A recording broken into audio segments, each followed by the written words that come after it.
Welcome to Talk Cosmos, the show where Sue Rose Minahan and her panel of guests bring you insightful conversations to awaken consciousness for soul growth. Come journey with us through astrology's energetic cycles and get ready to understand your path in the cosmic roots of the stars.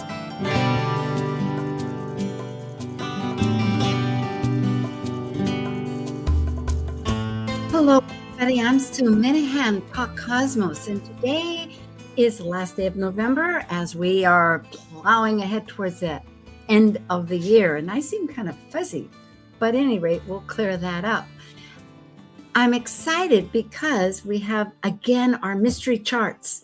We have a whole team of people, and we're going back to what we've done for several years, where it's discovering the cosmic consciousness inherent in every planet, in every blueprint that the sky represents, as above, so below, in our so below, as above, the whole interrelationship that we have with the cosmos that helps us understand more deeply why, what, where, when, I suppose, or just to plain enjoy.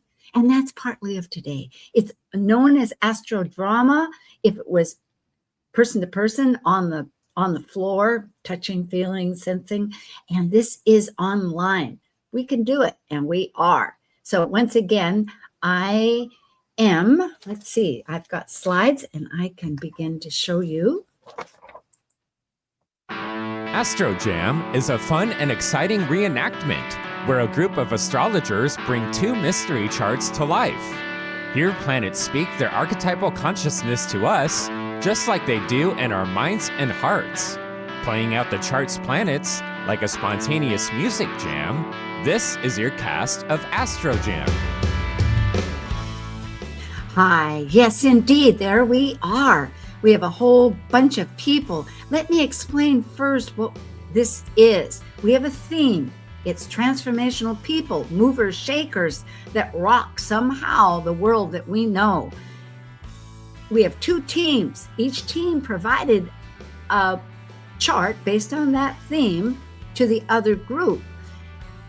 But the other group, unbeknown what that is, has two clues. One is a century it's in, because it could be the span of time. And the other is a clue, which may or may not help. We'll know. So the plot thickens. And after the team gets their opportunity, because we'll have one team in each half of the hours, so you got to stick with us. They're totally different charts, yin and yang. Everybody collects once it's revealed and does their ahas, like, oh my goodness, and talks and whatnot. It's quite an educational experience. This is all historical. It's all evolutionary. It's exciting. So let us begin with who's here. We have Rob Passetti, yes, of Deep Earth Astrology, a professional consulting astrologer, the visionary of Deep Earth Astrology. And you can contact him, and there'll be many more. He's also on the faculty of Center of Relationships and Astrology. Thank you. So great to have you. Next, we have Jolly Knott of England, Bodhi Mindful, an astrologer, Reiki master teacher, and a coach. And you can always check. So thank you, Jolly, for checking in. And we have Israel Ahosi, also of England, sacredplanets.com, a full-time practitioner and teacher of astrology, tarot, philosophical, and esoteric teachings. And you can check him out at sacredplanets.com. Actually, it's not .com. That's your email. I think we'll have, it's .co.uk. UK. Oh, rats. .co.uk, yeah. Yes, I'm so sorry. I'll have to Okay, very good. Glad you're here. Then we have Jen Sachs of Washington in the United States, of Jen Sachs Astrology. She's a certified astrologer with AFA, Tarot Rotor, Biddy Tarot, and does consultations. Thank you very much. It's great to have you. We have Susie Cox of Arizona, of SusieCox.com, who has her YouTube channel. And Susie, a professional astrologer of many years and does workshop presentations, and an author. Thank you. It's really a treat. Great. We have Marie O'Neill of California, Santa Rosa, founder of Padma Life Coaching, a life coach, astrologer, speaker, past life regression facilitator, lecturer, and an author. And she does a bunch of other things with Kepler College and does a virtual retreat. Thank you. It's great to have you. And we have Sean Kelly, also of California, a speaker, executive, motivational leadership, focuses on digital business besides his astrology knowledge, and worked with some of the greats. Evolutionary Astro. Thank you very much, Sean. It's great to have everybody. And myself, I am Talk Cosmos, and you can check us out and subscribe. This is quarterly that we do this. So let's get to our first team. It'll be Israel Ahosi of London, Jolly Knott of London, and Rob Passetti of Greater Pittsburgh, Pennsylvania. That's Sacred Planet Co. And here I've got the right one, UK. Yeah. And Bodhi Mindful.com and Deep Earth Astrology. Okay. I'm confident in this team. All right. We got it. We got it, baby. There's a reason why we're going first. Yeah, it's willing and brave. So let's see what we have. All right. The theme, transformational people impacting the world in some tangible way. The century is the 20th and the 21st. Right. Sort of morphs. So it's the 1900s to 2000s. And the clue, a legacy of disruption in our zeitgeist. So here it is. And you'll notice that on the chart, I put some of the asteroids and things on the left. Just some people watching may wonder what those are. And I think most of us know, but just in case. So here you go. It is. And it is an AA chart. Okay. Rob, jump in. I mean, there is a lot of Capricorn in this first house. So I would imagine this person has some kind of relationship to business in some way. I mean, Capricorns are so good at understanding what people really need and how to turn that into something that is successful. But I also look at that Chiron on that ascendant and I'm like, is this somebody who always feels like they have something to prove? Well, I am going to be the sun. I am the sun. And I see life my way, highway, because it is, hey, I'm out there. I'm the moon in Aries, and I want to push the envelope on communication, on reaching people on a daily basis, on actually getting something there quick, fast, and in your face. And I'm Saturn, and I'm the ruler of the chart and also the ruler of the sun here. And in the 9th house, very close to Neptune, I have my, and also in the 9th house, I have my own way of viewing how justice works in the world, and I am going to execute it. I'm going to be Uranus in Cancer on the descendant, and I bring a fresh and different perspective on my relationships with others. I am here to innovate. I am here to progress my relationships with others and how the world sees me and connects with me on that one-to-one level. And I'm the moon in Aries in the 3rd house. I say what I mean, and I mean what I say. I'm Mercury in the 1st house, and I'm in my house of joy, and I am the first planet, apart from Chiron being an asteroid, but I am the first planet which you touch coming from the ascendant. So I'm here to communicate. I'm here to speak. I'm here to inform. I'm here to educate, enlighten, and bring a strong sense of concrete knowledge. Since I'm in the sign of Capricorn, I'm here to bring something pragmatic, some kind of earthly, tangible basis and I speak with authority, and I speak with um, with discipline and structure. You know, Mhm. I'm very methodical in the way I speak and write and teach in the world. I'm Pallas Athena. I'm on the world point, the Aries point, and I am here to really bring forth the strategy of the webs we weave. I'm here to, I'm looking at Vesta, and there is a square between us, and I'm, you know, Vesta's trying to hold me back here. Vesta's trying to make me think about integrity, and it's important, but it's more important to be strategic. It's more important to bring, to birth something new in this world that is going to make a difference to all of mankind. Yeah. I am Jupiter in Taurus in the fourth house. I want my surroundings to be bountiful. I need abundance in my life. And I am also trying my Chiron in Capricorn over in the first house. So this need may be fueled by a wound of not feeling like I have enough structure, discipline in my life.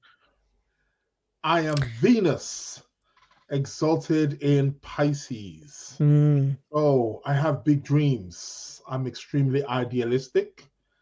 And I'm right next to Mars, who is also fueling me. So we make a great, passionate bunch. So I'm very passionate about my dreams, about my ideals, and about my values. And being that I'm in the second house, I can also be used in a particular way that, generates, income, resources. I have a talent for art, for aesthetics, and for bringing and bridging, the beauties of life and bringing them down here on Earth. I'm Mars, and I am Lord of the MC.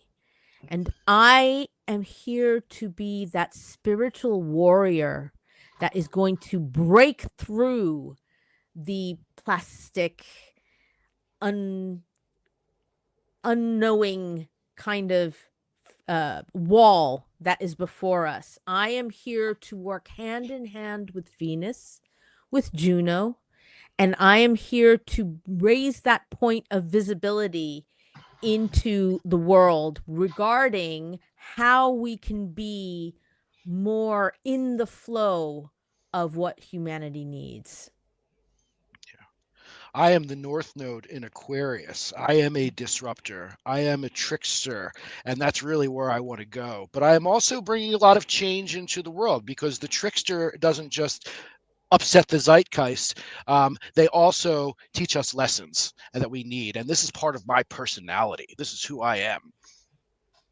I am Ceres in Gemini, in the fifth house. And I am the great mother. And I happen to be in a sign of Gemini, so I'm communicating some form of creativity here. Um, Being in the fifth house, also as well, I'm able to, if you want to say, being a mother or a mother archetype, I'm here. I'm making creativity fertile and allowing it to be abundant and allowing it to be accessible to people who are around me. I am the South Node in Leo, and I carry a sense of presence. I have charisma as if I were royalty in another life. But this time around, I don't want to always have to be directing people and giving orders and be in charge of everything. Why do I have to be in freaking charge of everything? Come on. Come on, people. You need to do your end of the work. Yes. And I'm vesting Capricorn in the 12th house. So I am holding space in the collective unconscious. And that is really where I feel I need to be. It might be a little bit hidden from me, but I have enough Capricorn going on in other places where I'll be able to weave my way into that collective unconscious and pull things into the zeitgeist to aid me. I'm the sun. Has anybody done sun? No one's done sun yet, right? I am the sun in Aquarius. I'm a bit of a rebel. I stand out from the crowd. I am a part of the collective, but yet different from the collective. I am in the first house, so I acknowledge my sense of individuality, my ability to be a part of the collective, but also separate from the collective. And being in the first house, I shine, I stand out, I have leadership qualities. However, I am a bit of a rebel. I do like to go against the tradition of things. But I am innovative. I am unique. I am eccentric. I shine. I am Neptune in Libra, and I dream of harmony. Oh. You have, go ahead, 30 seconds, continue. What is about that dreaming? I'm dreaming of harmony, of the music that brings us together, of understanding what is right and what is wrong, and really bringing that moral arc of the universe into view for everyone. Wow. Any more quick, fast? Nope. Okay. We are going to find out. Mystery charts now revealed. What is it? No guesses? Ooh. Is it? Yeah. Oh my What? Jeffrey Epstein. Yeah. Wow. Yeah, Holy he was moly. popular Well, in his day and influential. And he is disruptive. Who knows what lies God. ahead. Oh, yeah. That's And a disruptive one. Yeah. And they Oh, did. God damn. I should have known with that Venus Mars. I was going to say I something was about thinking that the same Venus thing, Mars. Israel. Yeah. I was should have known going to with say that something Venus about that Mars. Venus Mars. And then the series in the 5th house. Oh, my God. Yeah, he was some of his morality might be later in death, right? He may teach the world a bit. The one up here is his island that he named, and then that's where he grew up in Coney Island. But here's his actual chart with some of the things. And what's really fascinating is right now, Pluto is transiting that sun. Exactly. Mm-hmm. Yeah. Mm-hmm. And the fact that he has those angular planets, what with Uranus and Chiron opposition, it's really pretty amazing. And then too, the Saturn conjunct Neptune in Libra is very telling in the 9th house. Yeah. And even Ceres and Gemini in the 5th. Yeah. Robert. That communication, because even his number was. Go ahead. Oh, I was just saying, Robert, you really keyed in on several points, and I was like, ding, ding, ding, ding, ding, ding. I know. I wish. Yeah. I don't know if that's a good thing. I mean, well, but he's still living this chart. It's just that he's living the shadow. Yeah. Exactly. It's huge. Absolutely. Yeah, he didn't. And let's see, do I have another thing here? I mean, can you imagine that that moon in Aries, and what it must have been like? Oh, and Jupiter is square the nodes. Mm-hmm. Yeah. So that's kind of a, that ego. I mean, and to me, fixed. when I look at Jupiter, it's fixed. It's not going to change. It's possessive, but it's an over ego. The ego is overinflated. It makes so it's much in sense. the north. It's in the north bending, so it is literally you already have Rahu or the North Node being like eternally hungry, and then Jupiter's just amplifying that. Yeah. And that Jupiter in Taurus, trine a Chiron in Capricorn, is absolutely somebody who owns an island. I mean, that just made total sense to me when I saw it. I was like, this is a rich person. You nailed exactly. He wasn't growing up, but yet he had this idea because he did so many illegal things all the way along the line. He dropped out of college, but then he decided to teach school, except that he got ousted because he wasn't improving his teaching. And besides that, he had been some criticism that he was getting a little too comfortable with the girls. Wow. But nobody touched on Pluto in Leo in the 80s. Yeah, that's true. At 22 degrees. And retrograde. Oh, yeah. Yeah, and retrograde. That's right. Yeah, trining the Saturn-Neptune conjunction as well. Uh-huh. So there's that opportunity. A lot of the people he's closely involved with have prominent Leo placements. Or sextile. President.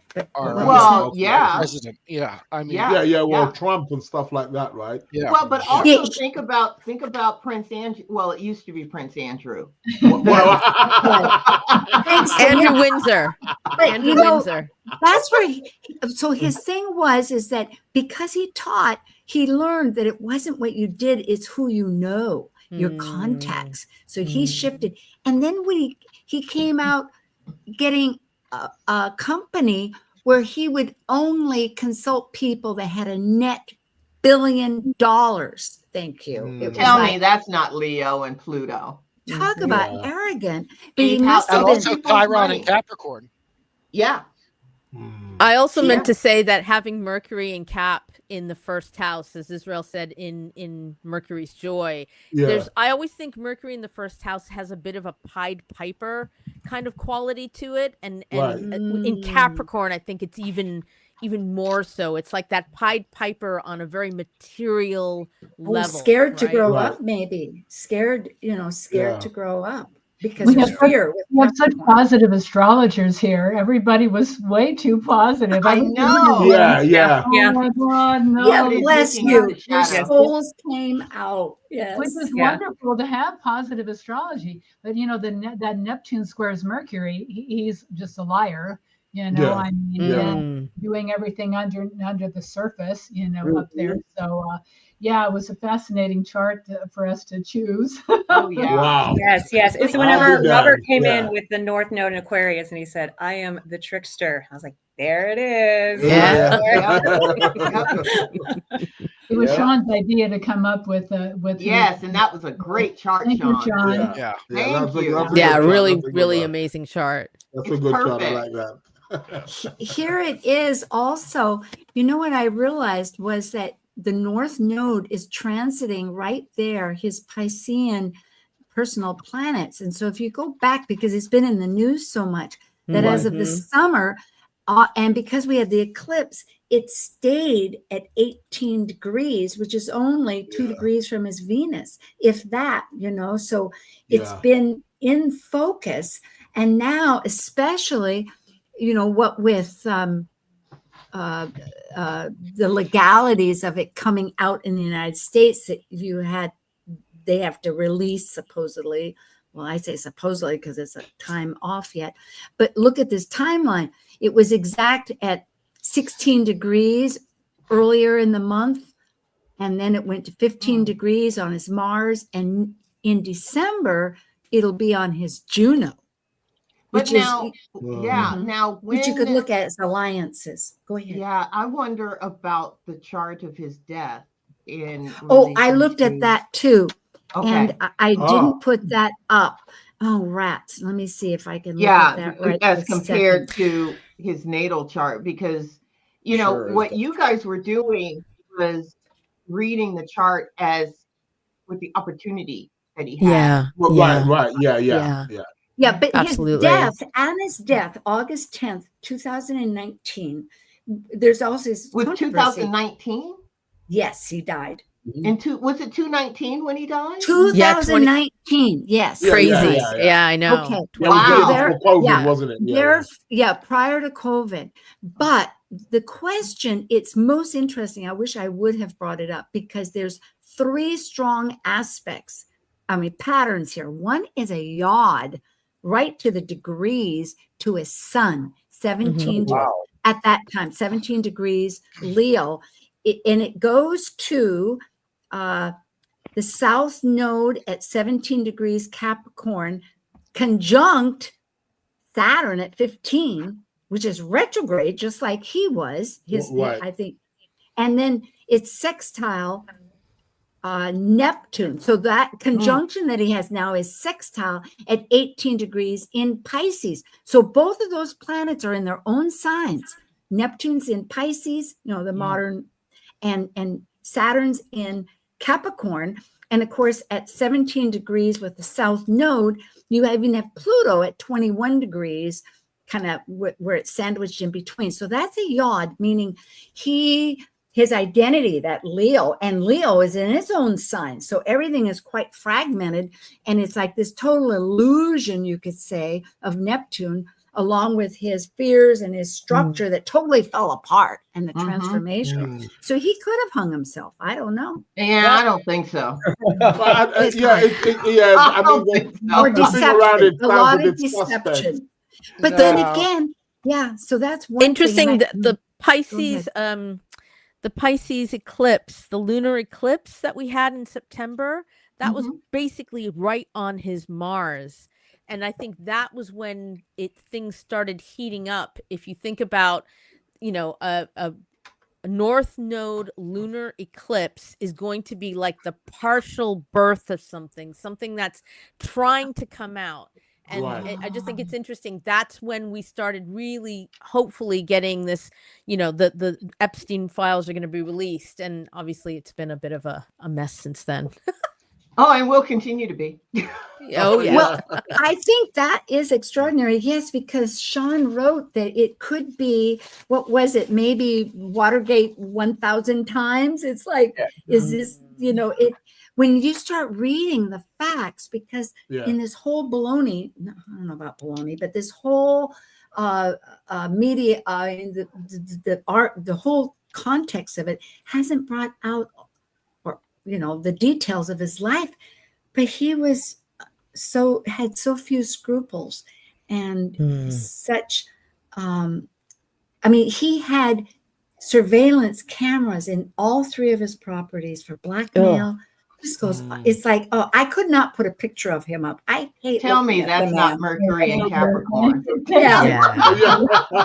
To the worst. Well, thank you, everybody. We're going to take a little getaway, folks. So our audience, please stay with us because it'll be yin and yang. You will be amazed with the next one. We have a new mystery group and a new mystery chart.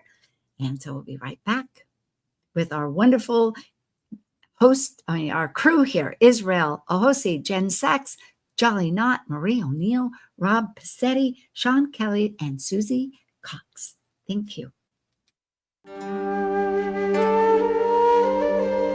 While we take a break from this week's edition of Talk Cosmos, let's take a look at this cycle's archetype. We are currently in the Yang period of Sagittarius, ruled by the largest of all planets, Jupiter, the Roman god, or Zeus by the ancient Greeks. By leaving a cycle based on power and powerlessness of life and death and regeneration, involving committed relationships, Sagittarius energy finds meaning for an expanded perspective and potential for actualization in their search for truth. As a mutable fire sign depicted by the centaur, Sagittarius is adventurous and seeks the beyond. Sagittarius travels to far places, physically and mentally, to find the truths of life. Talk Cosmos brings insightful conversations to awaken consciousness for the soul growth with hour-long programs Talk Cosmos weekly programs are also available to watch live on the Talk Cosmos YouTube channel and Facebook page. While you're there, make sure you click the like and subscribe buttons so you get the full Talk Cosmos experience. Or if you'd rather listen to the show archives with audio only, the entire podcast collection since 2018 is available on most podcast carriers. And to find out about upcoming programs, sign up for the newsletter at talkcosmos.com. So grab your coffee, tea, or kombucha and enjoy the show. This is Martha Norwalk. Every Sunday morning, beginning at 9 a.m., thanks in part to the Whispering Dragon Center in Shoreline, we cover the world of animals. This week, it's Shelter Rescue Sanctuary and anything that helps our animal friends Sunday. We'll check in with Meow Cat Rescue, Help Animals India, and Animals24-7.org. Plus, we'll find out about all the great events and classes coming up at the Ananda Institute for Living Yoga. Hope you can join us for Martha Norwalk's Animal World, Sunday morning, 9 a.m. to noon, right here on Alternative Talk, AM 1150. Get inspired every hour right here on Alternative Talk 1150. Hello, everybody. We're back with our mystery charts, and we'll start just quickly going through what people have going ahead. Israel, you have your sacred planets, and that's not .com, folks. That is, tell me. Are you, I think you're muted. .co.uk, I was muted, sorry. Yes. .co.uk. Okay, excellent. And you have classes, anything in particular that you want to tell us in about 15 seconds? I've got classes, tarot classes, numerology classes. Also going to be starting another, it's got the only astrology academy, which has 4 live classes every week. So come on board. Yeah, the astrology. You learn it all. So your YouTube is fantastic and all of it. Thank you. Yes, Thank you. Very good. We have Jolly Knot also in London sharing with us, and it's go ahead and tell us what you have. Thanks, Sue. I've got a workshop on the 12th parts. That is the Dodecatemoria, and that's going to be coming up in January on the 24th, I believe, of 2026. I do have a podcast that I'm doing with my good friend and colleague, Ashwin Subramanian. So the Jolly Ashwin Show, you can find it wherever you listen to podcasts. And I will be speaking to Volker Schendel on his YouTube channel, and I think that episode will come out at some point in late December. Very exciting. Thank you, Jolly. And you'll be at UAC too. So thank you. Yeah. We have Rob Passetti, professional consulting astrologer. Yes, Rob. And you're now at the faculty. Go ahead and let us know what's working for you. Yeah, I mean, we're starting to really integrate astrology into a lot of the Druidry stuff that we do with the Ancient Order of Druids in America. We're doing a weekly astrology overview. You can find that at aoda.org. Continuing my role as faculty at the Center for Relationships and Astrology, and we're looking forward starting to plan next year's vibrational astrology conference, Fractal Cosmos. You can reach me at deepearthastrology@gmail.com. Oh, good. Well, we'll have to update that about the weekly events, because always good to know. And it's super. Thank you. We have Susie Cox, who is the president of the Tucson Astrologers Guild. And yes, so anything you would like to share is wonderful. Well, we don't have really a president. I was the founder. Oh. We have a steering committee, so nobody really runs it, But yeah, so I'm going to be doing a preview of 2026 at the next, it's going to be December 13th at the Tucson Astrologers Guild. It'll be on Zoom so everybody can see it. PowerPoint. I'm way into AI. So all of my images from my PowerPoint and my newsletters are all AI generated. I got some beautiful images. It's amazing what they come up with. So yeah, and it's always nice to be here with you, Sue. Oh, thank you. And you know what? We need to add that, because all of this, in other words, if you have a mailing list, I don't know if it's this mailing list, but one particularly, people might really love to get it. They just need a link. And so we'll add that. Okay. Thanks. Good. All right. Super. And who do we have next? Marie O'Neill, Santa Paula. No, not Santa Paula. Santa Rosa. Huh? That's where I lived. Okay. No, you're up above San Francisco, not below. Definitely, definitely. And I, of course, I have my book, which is my memoir, And the Lotus Open, which can be found anywhere online bookstores are, anywhere books are sold online. I teach life coaching skills to astrologers. I teach business skills to astrologers. I work with Kepler College. I'm on their admin council and I teach over there. I see clients, astrology. I do astrology readings, and as a matter of fact, I have a talk coming up in January with the Tucson Astrological Guild. I'm going to be teaching a class at UWAC and also on a panel discussion with OPA there. I have a Substack page and also a YouTube channel, of course, Ask Coach Marie, where people write in their questions and I answer them every week on my YouTube channel. So if you want to check me out, go to my YouTube channel, of course, PadmaLifeCoaching.com. Padma Life Coaching on YouTube, or you can check out my website, Padma Life Coaching. You can find me over on Substack. And yeah, Oh, super. Yeah. I'm realizing for 2026, I'm really going to hone down some of these graphics so that people, because the fact that you're going to be at the Tucson Astrology Guild that Susie just represented, but people can Google that easy enough, astrology down in Tucson. Okay, super. All right. Thank you. And Sean Kelly. Hello. Yes, in California. Yeah. Up near Mount Shasta. I just want to really support Susie's talk on what's happening in 2026. So I'm going to wave her banner.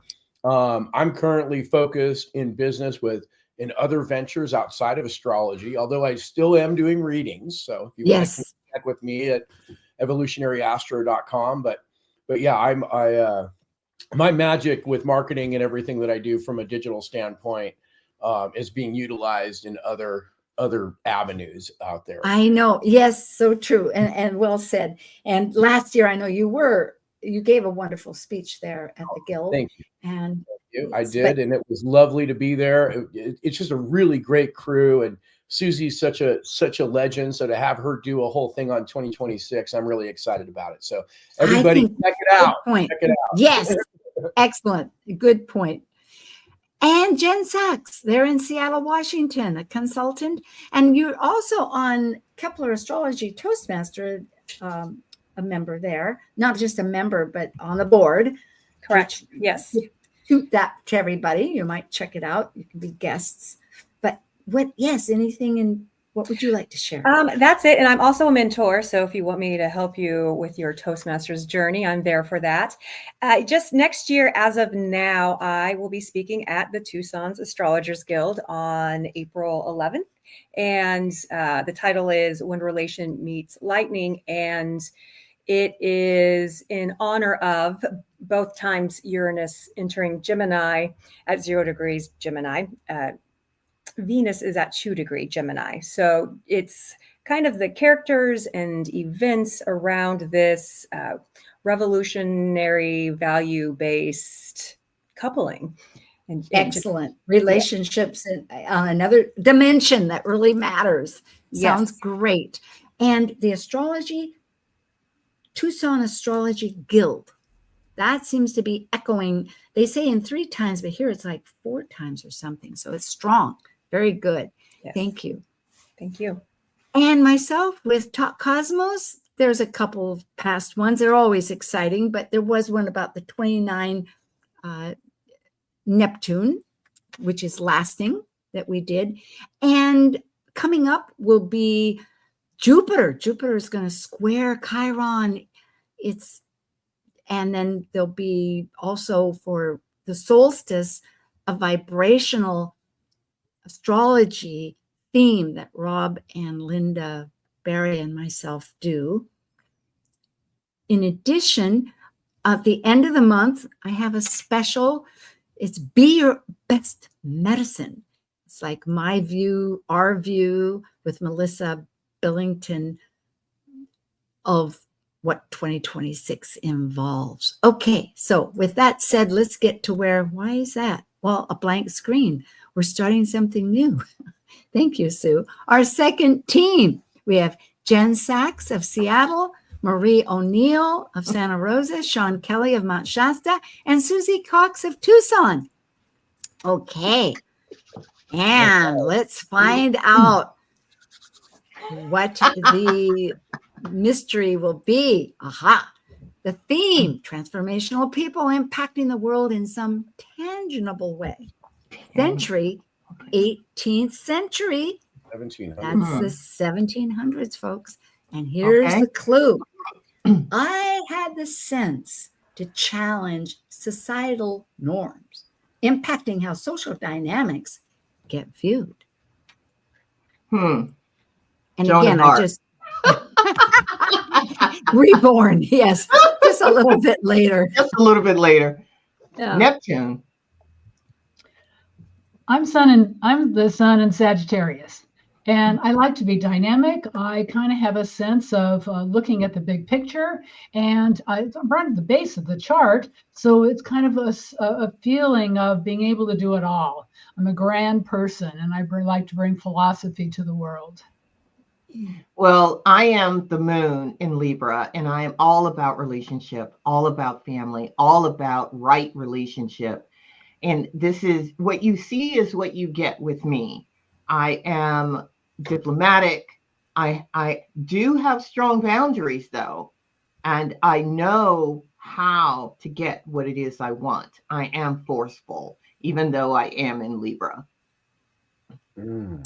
I am the chart ruler Mercury in the sign of Sagittarius, and I'm also opposing Uranus. And whenever I speak, I might come off as if a little bit of a scatterbrain, and I had to evolve into that, my focus as I aged. And as I focused, I was able to learn how to develop my conflict with authority and other people's individualism in this world. I am Jupiter in Gemini. Wow, what a Jupiter. I trying Saturn, trying the moon. I know how to teach with authority. I am the authority. I expand everybody with my authority. And with all that Libra down there, frankly, I know how to manipulate things so that I can become more of an authority. Well, I am Neptune in Virgo, and of course, I represent the goddess. I am spiritual. I am wanting to make sure that we have order, that we have structure. I am the first planet that rises above the horizon. I'm getting ready to rise above the horizon. So I'm pretty much the leader of the chart. And yes, I have to go to Mercury and to speak, but I am about higher thought there. And my spirituality is seeking truth. I'm the moon in Libra. I'm moon in Libra, and I can talk people into things. I'm very charismatic, and I can I make sure that people will be happy doing what I want them to do. I am Mars in the fourth house in the sign of Capricorn. I am deliberate, diligent, and I am at home whenever I am energized. And my square to the moon Saturn speaks on how I am able to channel my emotions into creation. Well, I am Pisces on the descendant, and what I draw to me are people who project onto me this who I am not. Actually, they see me as this savior, as this person who can structure everything and resolve everything, and I get these people who in my life who are delusional, who are they can be alcoholics, or they can be artists, or they can be, but they, yeah, it's just not good. I'm Uranus.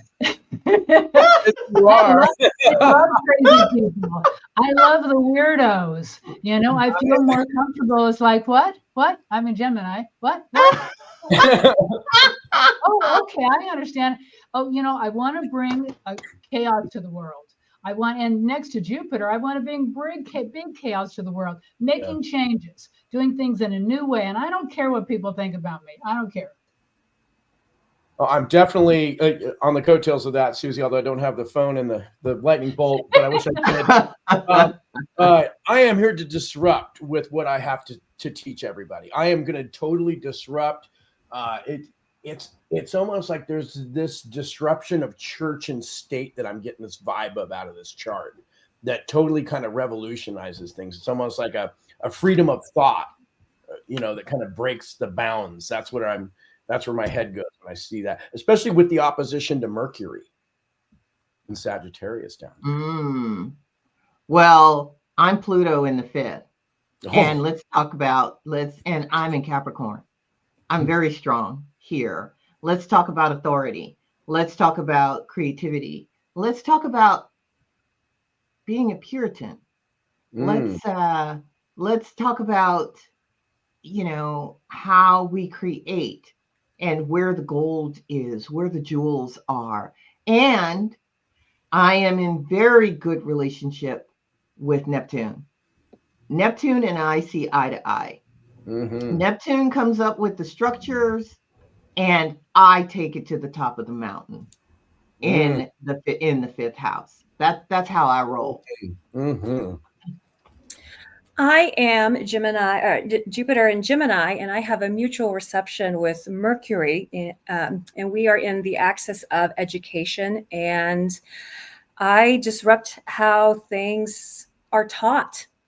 And I was about to do, and I am North Node in Leo. And I had to learn how to evolve into letting others see who I am as an individual, especially being in the 11th house, learning how to shine within my groups and associations.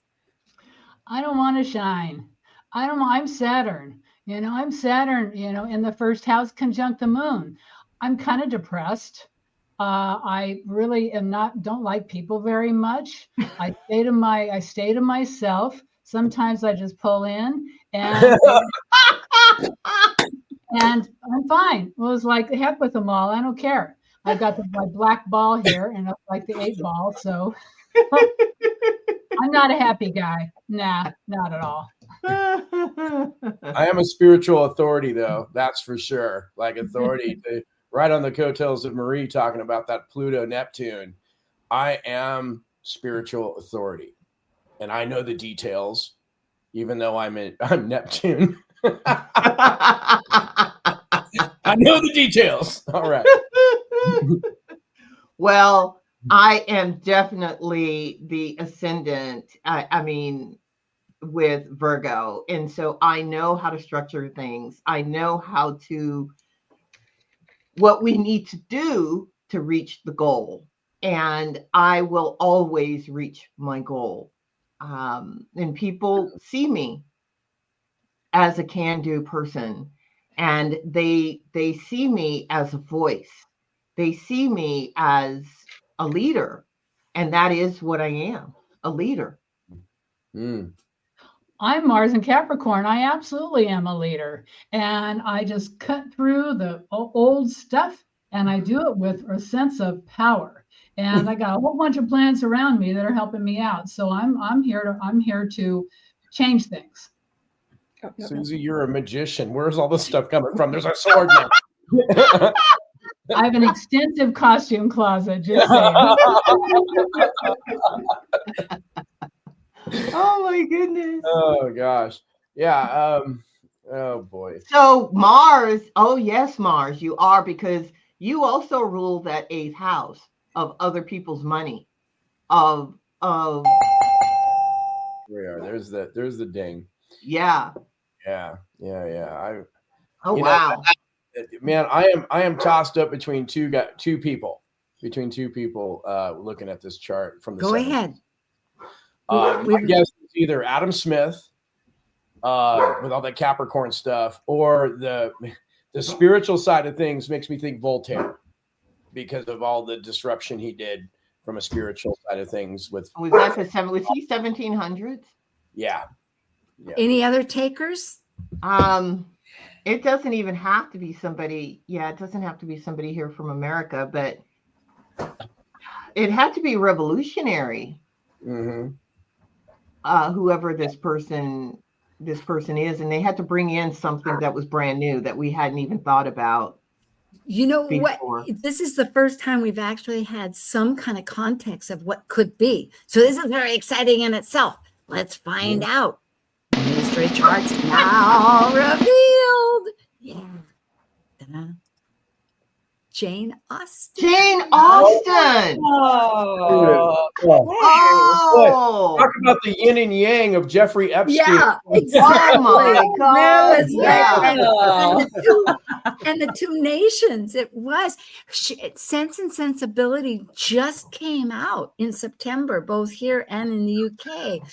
And earlier, it's been 20 years since Pride and Prejudice, but it was amazing.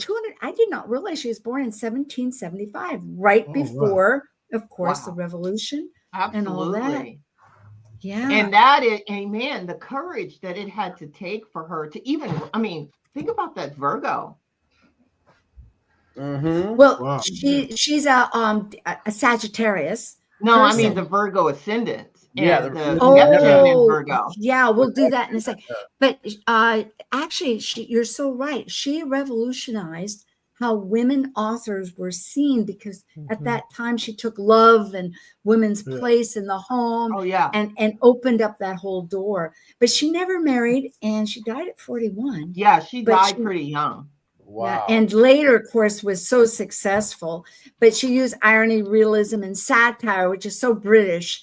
And she had a really biting sense of commentary on what the social norms were and what people were sharing and not sharing, or how they were sharing it. And what I thought was so wonderful, all of you hit so many wonderful points. Like Sean, you were talking about freedom of thought, and you mentioned details, and that was her forte, that she would hone in on the details of a conversation, of a gesture. And Jen, you talked about channeling emotions and disrupting how people think. That is totally what Jane Austen was doing. She was channeling the emotions that were, back then. This is where Keep Calm and Carry On came from, because they were meant to be so stoic. And in fact, a lot of people accused her sister of being, cold when Jane died. And that's not the case at all. Her sister was devastated. But back then you didn't show it. So, and Marie, you talked about how creation happens. I mean, she wrote 6 novels, and that was absolutely, a process that she went through. Interestingly, she wrote those as teens, before she was 22, and in her teen years, 4 of them.